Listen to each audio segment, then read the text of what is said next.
bendiga. Le damos gracias al Señor por el culto de esta noche, de nuestra escuela bíblica. Les invito a que busquemos en nuestra Biblia el Salmo 133. Aleluya, te adoramos, Dios. La palabra se lee en el nombre del Padre, del Hijo y del Espíritu Santo. Amén. Mirad cuán bueno y cuán delicioso es habitar los hermanos juntos en armonía. Es como el buen óleo sobre la cabeza, el cual desciende sobre la barba de Aarón, y baja hasta el borde de sus vestiduras, como el rocío de Hermón que desciende sobre los montes de Sion, porque allí envía Jehová bendición y vida eterna. Amén. Vamos a estar haciendo oración por el comienzo de nuestra escuela bíblica. En esta noche vamos a tener a nuestro hermano Alfredo Velázquez, que va a tener un estudio sobre el Apocalipsis, así que lo incluimos a él en esta oración. Amado Dios y Padre Celestial, te damos gracias, Dios amado, por este día, Señor amado. Te doy gracias por cada uno de mis hermanos, Señor amado, en el cual te pido, Dios amado, que seas tú bendiciéndolos, Dios amado, guardándolos, Dios amado, supliendo cualquier necesidad, Señor amado. Te pido por los enfermos, Dios amado, que seas tú sanando, Señor amado, conforme a tu voluntad, Señor. Te presento al hermano Alfredo, Dios amado, que en esta noche, Señor amado, tendré una palabra para cada uno de nosotros, Señor amado. Yo te pido, Señor, que seas tú ungiendo su garganta, Señor amado, y que Él deje en esta noche, Señor amado, la palabra, Señor amado, que tú le has dado para cada uno de nosotros, Señor. En tus manos nos depositamos, Señor, y te damos gracias, Señor. Amén, Señor. Dios le bendiga, hermano. Que Dios bendiga de manera especial a los amigos, a los hermanos en la fe que van a estar escuchando este mensaje. En esta hora queremos desarrollar un estudio bíblico del libro de Apocalipsis. Así que le pido que me acompañen en el capítulo 1, el versículo 19. Apocalipsis capítulo 1, versículo 19. Dice la palabra en el nombre del Padre, del Hijo y del Espíritu Santo. Amén. Escribe las cosas que has visto, y las que son y las que han de ser después de estas. Repito, escribe las cosas que has visto, y las que son, y las que han de ser después de estas. Amén. Damos gloria al Señor por su palabra. Así que en esta hora queremos empezar con un tema que es crucial para la iglesia. El tema de esta hora es el libro de Apocalipsis.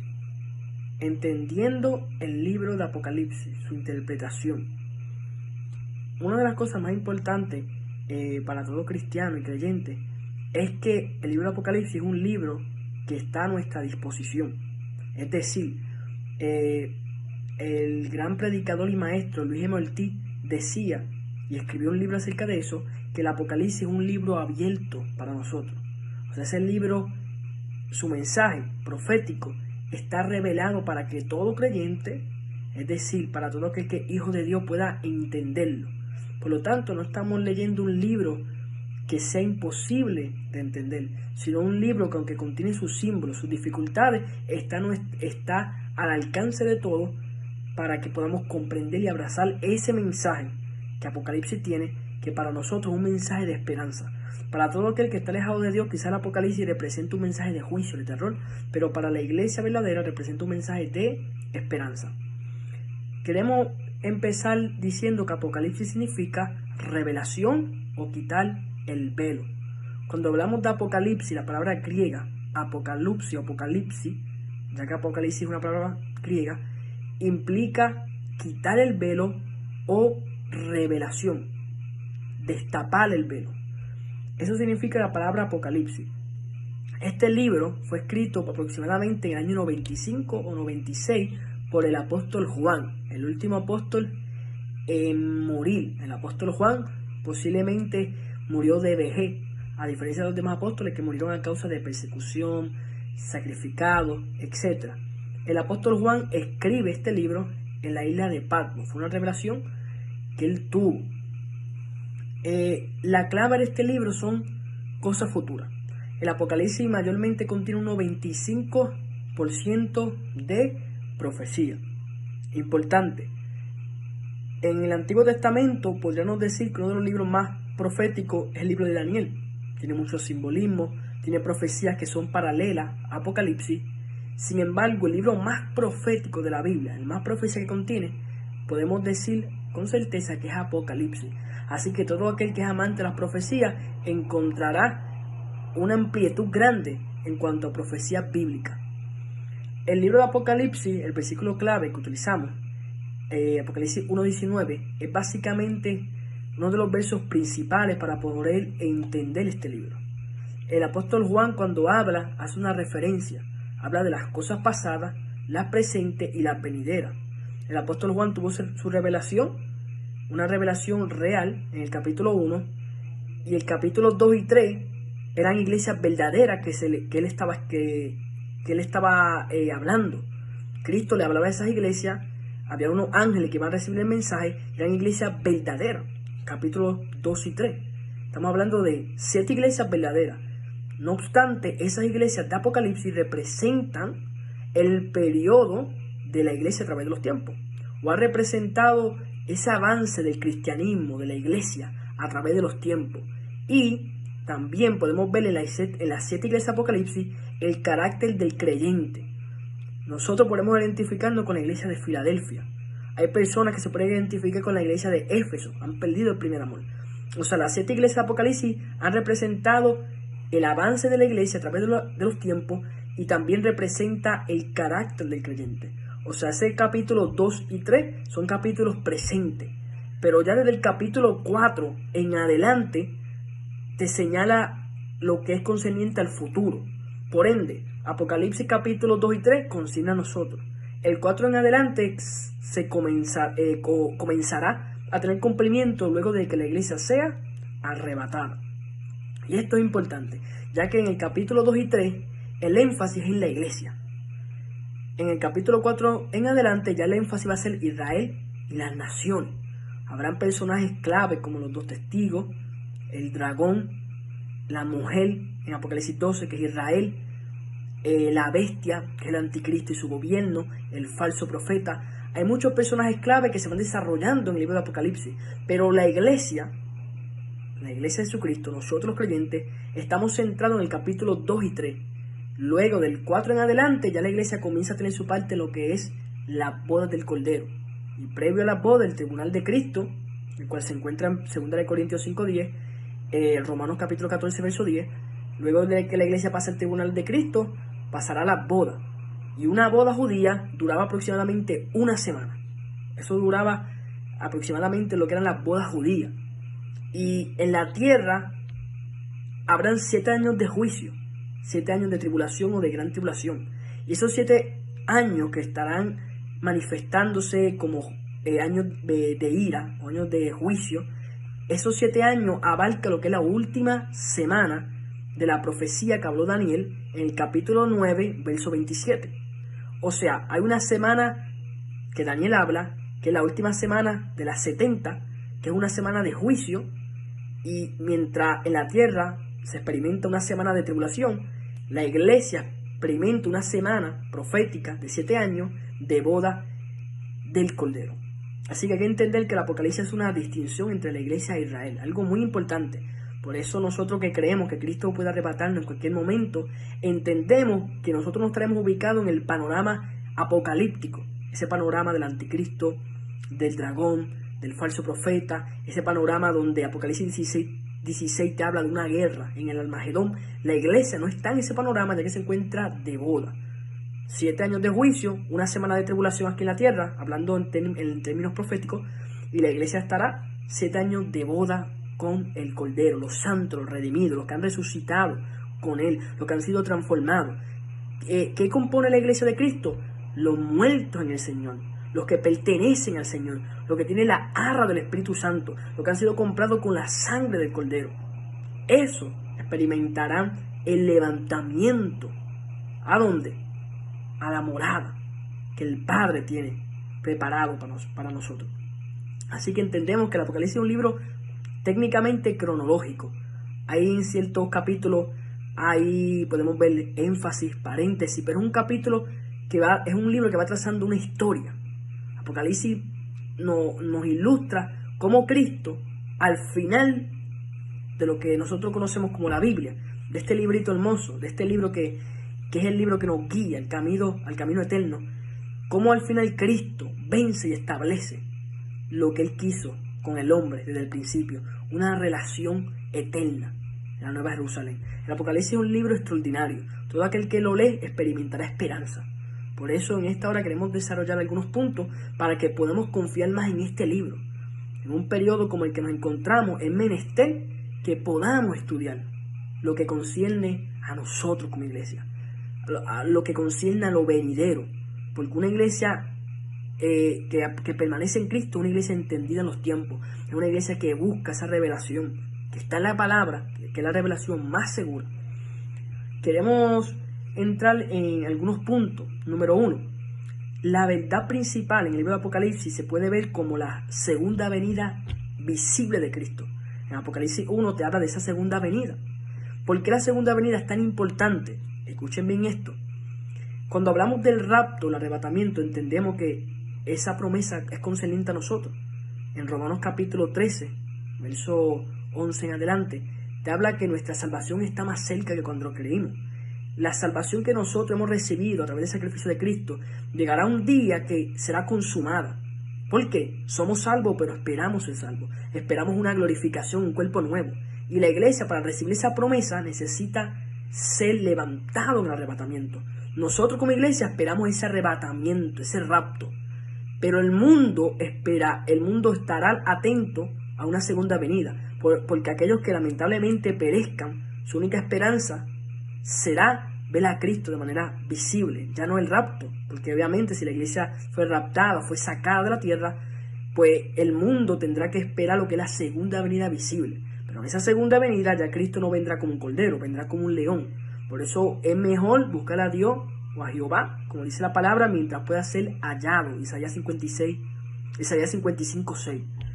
Así que entendemos que este es el tiempo de buscar al Señor para volar en arrebatamiento, pero llegará un tiempo que Cristo volverá en su segunda venida visible para establecer su reino.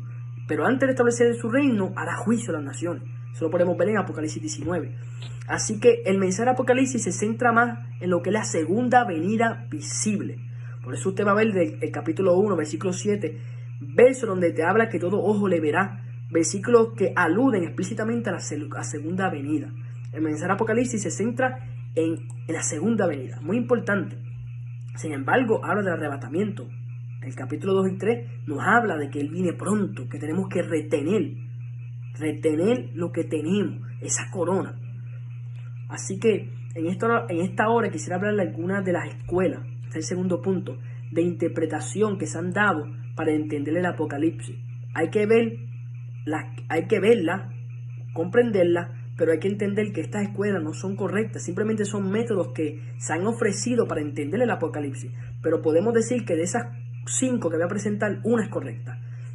Pero quiero presentar los demás pensamientos, los demás sistemas o escuelas para que entendamos cómo interpretar mejor el Apocalipsis.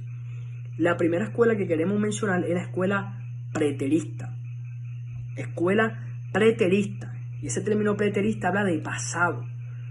¿Qué creen los preteristas? Estos creen que todas las profecías del Apocalipsis ya se han cumplido. La mayoría de los que son preteristas creen que casi todas las profecías, a excepción quizás del capítulo 21 y 22, están cumplidas. Ellos ven el Apocalipsis cumplido en el año 70. No creen que fue para el año 95. Los preteristas enseñan que el sermón de Cristo allá en el Monte de los Olivos era un sermón para el tiempo 70, para esa iglesia primitiva. Los preteristas no ven el Apocalipsis como un libro de profecía venidera.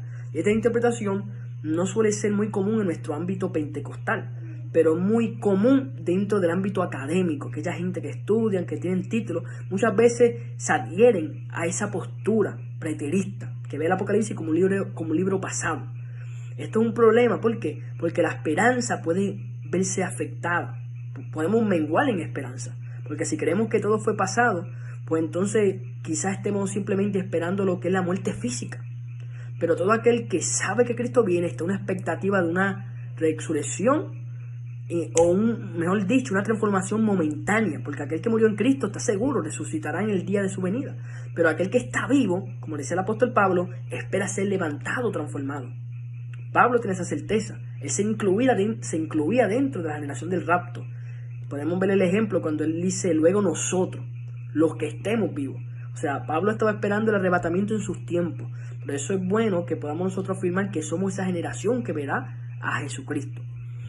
La escuela preterista mayormente logra nublar la esperanza.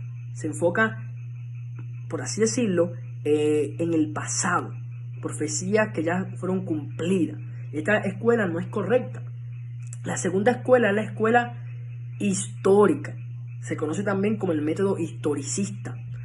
Esta escuela o sistema creen que las profecías del Apocalipsis se han estado cumpliendo progresivamente a lo largo de la historia de la iglesia.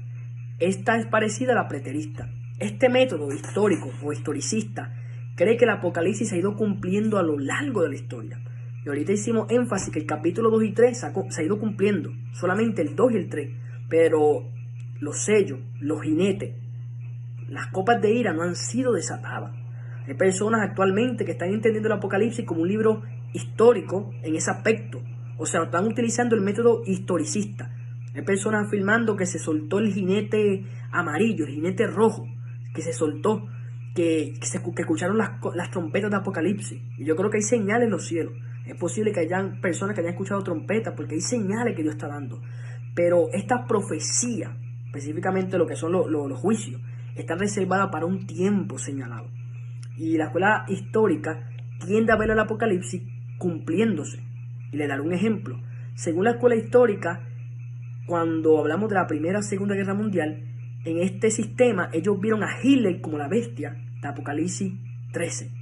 El anticristo para los historicistas era Hitler.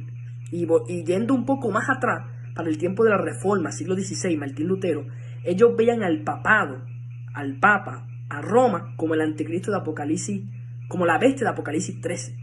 Y sabemos que esa bestia aún no se ha manifestado. La bestia, el imperio de Apocalipsis 13 no se ha manifestado. ¿Por qué, Alfredo? Segunda de Tesalonicenses 2. Te habla de un misterio de iniquidad que está operando, pero hay quien al presente lo detiene. ¿Quién lo está deteniendo? La iglesia, junto con el Espíritu Santo. Y si la iglesia está operando en este tiempo, el gobierno del anticristo no puede manifestarse. La iglesia tiene una unción especial. La iglesia puede detener ese avance. Las puertas del Hades no prevalecen en contra de ella. Si el anticristo se manifestase en este tiempo, la iglesia tuviese autoridad para detenerlo. Así que es menester que la iglesia sea quitada para que luego el anticristo tenga paso libre, por así decirlo, para que gobierne. Y sabemos que Dios mismo le dará la autoridad y Satanás también le entregará su poder. Así que el método historicista falla, ya que técnicamente a través de los tiempos va a buscar quién es el anticristo, quién es el falso profeta. Y aquí, hermano, no se trata de buscar quién es el anticristo. Hay gente que invierte mucho tiempo buscando el anticristo y realmente la iglesia no tiene por qué saber quién es el anticristo, porque tenemos que estar seguros que nuestro nombre esté en el libro de la vida y que cuando Cristo vuelva estemos seguros con él. Hay que saber eso, que estaremos seguros, que venceremos la muerte, que venceremos el sufrimiento y que un día vamos a poder reunirnos con nuestros seres queridos, con aquellos que ya padecieron, aquellos que están ya delante de la presencia del Señor. La escuela número 3, la tercera escuela que queremos mencionar, es la escuela idealista. Escuela idealista. Estos creen que el libro de Apocalipsis representa el conflicto espiritual entre Cristo y Satanás, entre el bien y el mal. Espiritualizan el libro. La escuela idealista es una escuela que se ha utilizado mucho.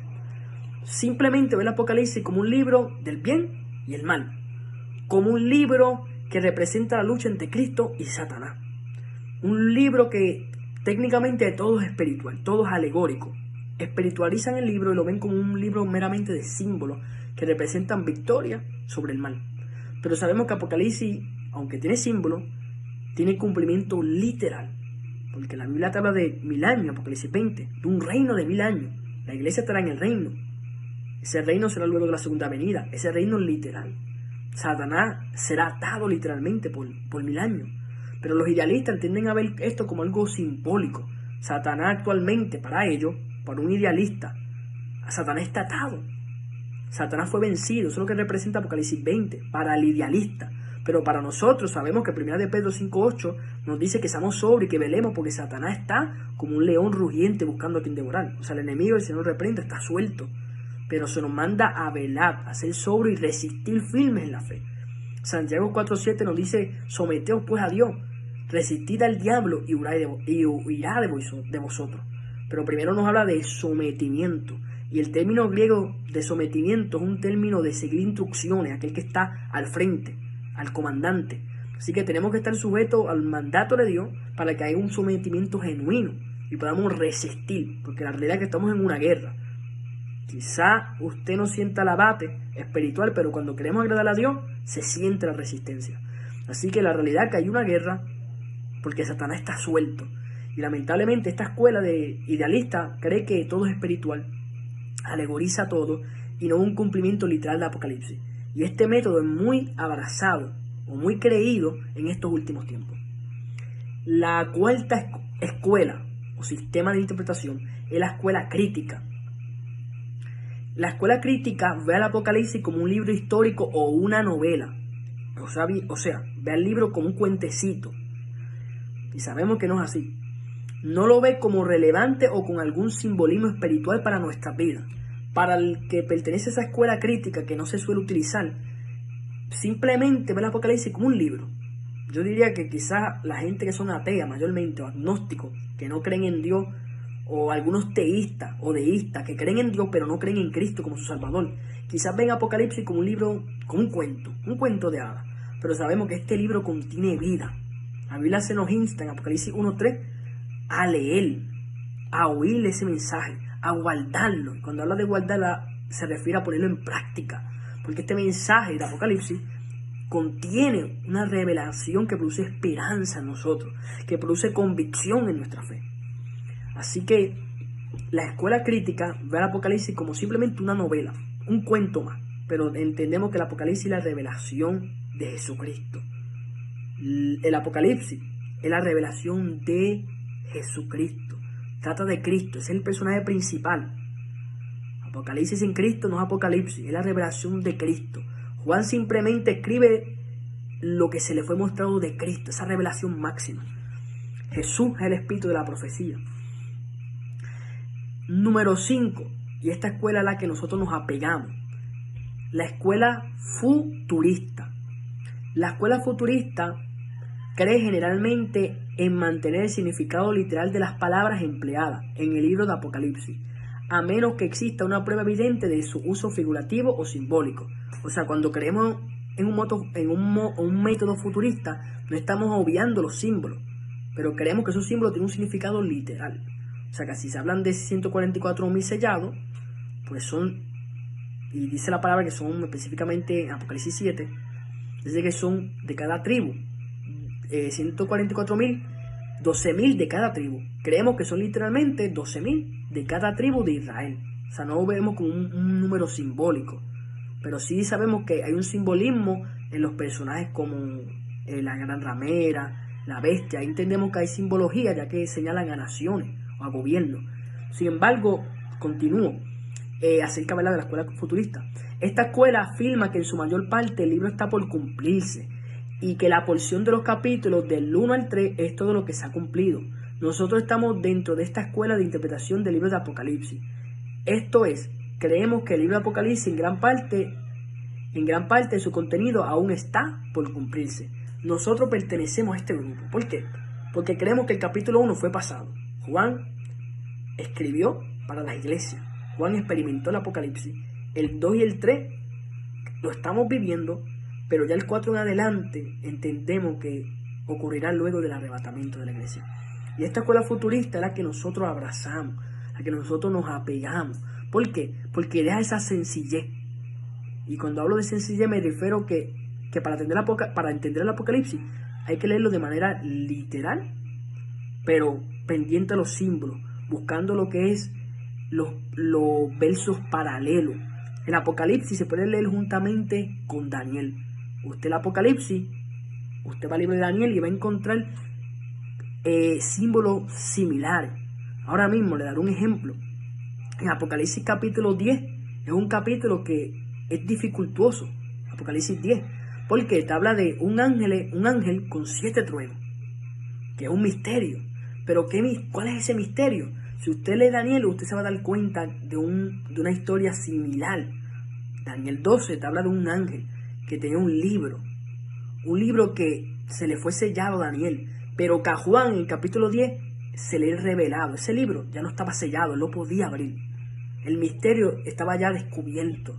O sea que leer el Apocalipsis y Daniel es una clave para tener una interpretación clara de los asuntos proféticos. Por eso en esta hora, el centro de nosotros, de poder promoverle el Apocalipsis, es que nosotros tengamos una esperanza clara, tengamos un mensaje profético claro, tengamos un entendimiento de cómo compartir estas profecías. Porque hay personas que no hablan del Apocalipsis porque no lo entienden. Pero si usted comprende este mensaje, usted va a poder compartirlo. Y una cosa que le garantizo, si usted comprende este mensaje, usted va a estar listo para presentar defensa de su fe. Porque hoy día, lamentablemente, a causa del engaño, a causa del pecado, a causa de todo lo que está sucediendo, tanto físico como espiritual, la iglesia está siendo sacudida. Muchas veces nuestra fe se sacude. Y así no tenemos conocimiento, vamos a estar carentes de fundamento. Pero se nos dio las herramientas. Queda en nosotros utilizarlas. ¿En qué panorama estamos? Y quiero, ¿verdad?, trazar esta línea para así concluir este estudio. ¿En qué panorama nosotros nos encontramos? Yo diría, en términos, para simplificarlo, yo diría que estamos en la última vuelta. En la última vuelta de nuestra carrera. Si lo llevamos en términos del deporte, el atleta cuando está corriendo en una pista tiene que correr ciertos kilómetros. Y para alcanzar la meta tiene que dar varias vueltas en la pista. Y nosotros nos encontramos, por así decirlo, en la última vuelta. Nos encontramos cerca de la meta. ¿Quién es la meta? Cristo. Esta vuelta, ¿qué es? Las tribulaciones, los principios de dolores que estamos enfrentando. Pero cuando nosotros entendemos el mensaje apocalíptico, vamos a correr bien la última vuelta. Si nosotros no entendemos este mensaje, lo que está revelado, nos vamos a turbar. Y puede ser que, aunque nos falte una vuelta, nos cansemos y paremos y no lleguemos a la meta. Pero cuando entendemos el mensaje correcto, cuando entendemos el mensaje, cuando lo podemos compartir, abrazar, se convierte en nuestra esperanza, vamos a tener certeza, seguridad de que llegaremos a la meta. Y actualmente nosotros como iglesia nos encontramos en esa última vuelta, similar a lo que se ve en la iglesia de Filadelfia. La iglesia en Filadelfia, Apocalipsis 3, 7 en adelante, era una iglesia con poca fuerza. Una iglesia que estaba carente quizá de materiales, quizá carecía de finanzas. Era un poco difícil vivir en Filadelfia, ya que era un área geográficamente sacudida por terremotos. Y esta iglesia no era la misma que la Odisea, una iglesia cómoda, una iglesia con buenos habitantes, con buena medicina. Filadelfia era un lugar pequeño que se estremecía, un lugar donde había persecución interna de falsos creyentes que decían ser judíos y no lo eran. Pero esta iglesia tenía algo que Cristo resalta, que aunque tenía poca fuerza, no había negado su nombre y había guardado la palabra de su paciencia. Por eso Cristo le promete a esa iglesia, y esa promesa también es para nosotros, que la iba a guardar de la hora de prueba que venía sobre el mundo entero. Apocalipsis 3:10. Cristo no le promete a la iglesia que la iba a guardar en la hora de la prueba. Esa preposición de implica que la va a sacar fuera de la misma hora. O sea, la iglesia de Filadelfia, que es la iglesia que representa la iglesia del rapto, no va a estar en la hora de la prueba. Le quedaban poca fuerza, pero tenía una promesa. ¿Por qué? Porque las pocas fuerzas, y esto ocurre y se aplica al atleta, las pocas fuerzas nunca son, por así decirlo, nunca es un obstáculo para que nosotros corramos mejor y lleguemos a la meta. Cuando el atleta tiene poca fuerza es cuando mejor corre, cuando más duro corre o cuando más se entrega. Porque yo corrí por muchos años y cuando yo estaba cerca de la meta no tenía fuerza, pero lo daba todo. ¿Por qué? Porque se me había enseñado eso. Cuando usted lee Apocalipsis, usted sabe que aunque usted tiene poca fuerza, la esperanza es segura. Es una esperanza bienaventurada. Así que, para ir concluyendo, ciertamente nos encontramos en la recta final. Hay un gobierno que se está preparando para recibir a un anticristo. Pero hay una iglesia que se está preparando para recibir un príncipe, un rey. Y nosotros, que somos esa iglesia que espera al rey, al amado, tenemos que estar listos.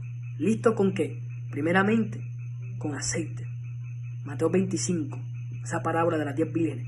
Tenemos que tener aceite en nuestra lámpara, y el aceite habla de esa llenura del Espíritu Santo, de esa obra del Espíritu Santo en nosotros. Pero también tenemos que tener la antorcha encendida. En 2 de Pedro 1:9 nos habla de la palabra profética más segura, la cual hacemos bien el estar atento, que alumbra como una antorcha en los senderos oscuros hasta que el lucero de la mañana aparezca y seamos alumbrados. ¿Qué ocurre? Esa antorcha, esa palabra profética, nos va a dirigir en el camino. Estamos en un periodo donde las tinieblas están avanzando. Pero si cargamos esto, la revelación, yo les garantizo que vamos a caminar con seguridad. Así que el Apocalipsis no está para impartir miedo, sino seguridad, esperanza. ¿Cuál es el mejor método para usted estudiarlo? Comienza a leer del Apocalipsis 1 al 22. 22 capítulos, del 1 hasta el final. Léalo, compárelo con Daniel, busque profecía, busque buenos comentarios, buenos predicadores como fue Luis Emoltí, Gigi Ávila y muchos grandes siervos de Dios. Y hay otros que son escatólogos, expertos en esa área, que pueden aportar mucho al tema, a la temática. Así que mi exhortación para todo aquel que estará escuchando este video es que podamos mantener nuestra esperanza viva. Que el tiempo que estamos viviendo no nos quite lo que es la alabanza, la fe. Porque el Apocalipsis muestra que al final del camino la iglesia vencerá. El Apocalipsis nos ilustra que las promesas que Dios tiene son más grandes que las aflicciones presentes. Hay una nueva Jerusalén. Hay un periodo donde estaremos cara a cara con Cristo, donde adoraremos, donde serviremos, donde tendremos una paz y un gozo que sobreva a pasar cualquier circunstancia. Yo no creo que allá estemos sufriendo ni que estemos cansados. Yo creo que en el cielo, en el lugar eterno, en la tierra restaurada, donde Dios nos plante, estaremos gozando de una plenitud, una salvación que es segura. Así que en esta hora, mi exhortación es que podamos caminar en fe y en esperanza. Que entendamos los tiempos y que podamos predicar el evangelio correcto. No un evangelio que asusta. Lamentablemente, el mundo se va a asustar. El pecador va a temer. Pero la iglesia va a mirar hacia arriba y va a saber que nuestra redención está cerca. Así que este mensaje va a producir en la iglesia certeza, fe y esperanza. Al pecador quizá le asuste, pero el pecador tiene esperanza. Si está vivo, si está respirando y le asusta el mensaje, que se vuelva a Dios, que se arrepienta, porque verdaderamente aquel que dijo que volvería, volverá, vendrá, pero vendrá con espada en su boca, con juicio. Cristo vendrá como león a traer retribución. Por eso, el consejo es que podamos volvernos a Dios de corazón, que hacemos delicias en el camino, entendamos el mensaje. Lo que el Espíritu dice a la iglesia es para que podamos ponerlo por obra, por práctica. Así que quise hacer una oración especial para todos los hermanos que estarán conectados. Para mí es un privilegio siempre compartir la palabra del Señor. Se nos dio esta encomienda y sabemos que no será en vano. Siempre vale el esfuerzo. Siempre que usted decida hacer algo para el Señor va a obrar. Siempre que lo hagamos con la mejor intención, el Señor va a obrar. Así que yo creo que si usted quiere llenarse de la sabiduría profética que está en Apocalipsis, preséntele eso a Dios. Pídale sabiduría que Dios se la va a dar. Y comienza a predicar de los últimos tiempos. Comienza a predicar el evangelio completo para que vidas vengan a los pies de Cristo y para que su vida sea llena del Espíritu Santo y el conocimiento de arriba. Vamos a darle gracias a Dios. Padre bueno, Padre Santo, damos gracias por la palabra que fue leída, predicada y a la misma vez enseñada. Te pedimos que esta palabra nos torne tras vacía, que nos edifique, que nos haga crecer, que nos mantenga firmes y que podamos, Señor, saber cuán cerca tú estás. En el nombre de Dios amado Jesús te lo pedimos, Dios. Amén, amén. Así que Dios bendiga nuevamente a cada hermano, amigo en la fe que estará viendo este video. Recuerde que Cristo viene ya. Esa es nuestra esperanza. Que el Señor les bendiga.